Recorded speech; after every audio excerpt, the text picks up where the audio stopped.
देखिए, राजस्थान विधानसभा लोकतंत्र का एक पवित्र सदन है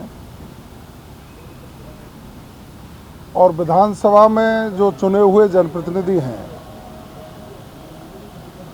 उनको विधानसभा के अंदर भी और विधानसभा के बाहर भी अपने आचरण का विशेष ध्यान रखना चाहिए, क्योंकि अपने अपने विधानसभा क्षेत्र से जो लोग चुनकर आते हैं, लोग उनकी गतिविधियों का अनुकरण भी करते हैं, नज़र उनके पास रहती है।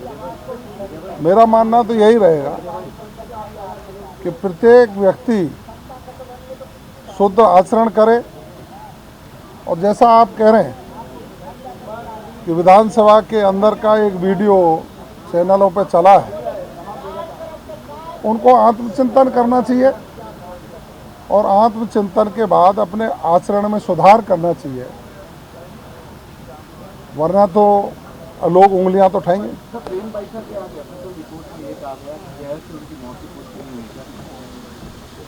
साध्वी प्रेम बाईसा की मौत के बाद लगातार हर बिंदु पर, हर पहलू पर हमारी एसआईटी जांच कर रही है।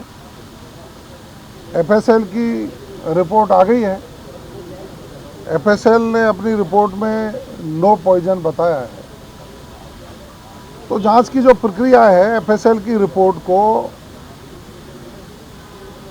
उस मेडिकल बोर्ड के समक्ष रखा जाएगा जिसने साध्वी प्रेम बाईसा की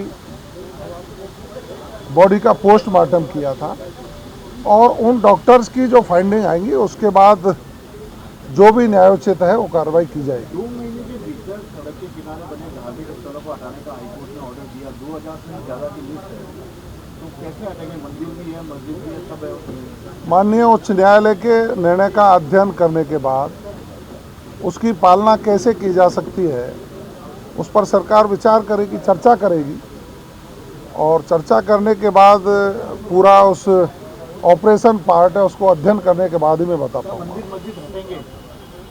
जो माननीय उच्च न्यायालय ने निर्णय दिया है उसका सरकार अध्ययन करेगी, विधिक परीक्षण करेगी।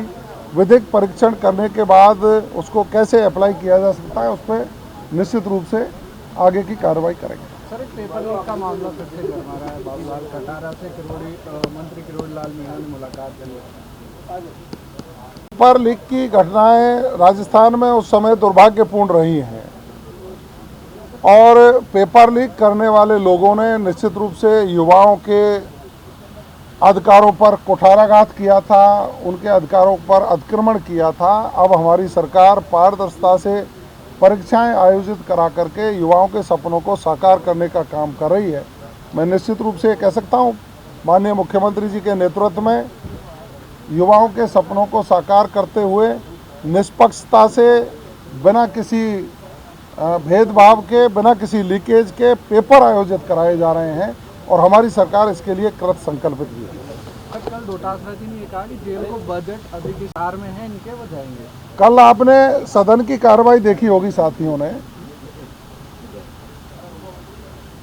देखिए, जब कोई प्रश्न होता है उस पर पूरक प्रश्न पूछने का नेता प्रतिपक्ष को भी अधिकृत कर रखा है कि कोई भी सदन का सदस्य यदि कोई प्रश्न पूछता है तो उस पर पूरक प्रश्न नेता प्रतिपक्ष भी पूछ सकते हैं। लेकिन माननीय डोटासरा जी ने ओपनिंग कर दी, उन्होंने नेता प्रतिपक्ष को बोलने नहीं दिया, खुद ने ओपनिंग की। तो इससे ये लगता है कि आदरणीय डोटासरा जी को ये जल्दी है कि मैं कैसे नेता प्रतिपक्ष बनूं। और कल कुछ हमारे साथियों से वो बात कर रहे थे, मुझे सुनाई दिया, उन्होंने कहा कि यार आप भी जोर लगाओ, यदि नेता प्रतिपक्ष मैं बन जाता हूं, डोटासरा जी ने कहा, तो मैं गारंटी देता हूं कि पूरे 20 साल तक नेता प्रतिपक्ष रहूंगा, हटूंगा नहीं, ये उन्होंने कहा।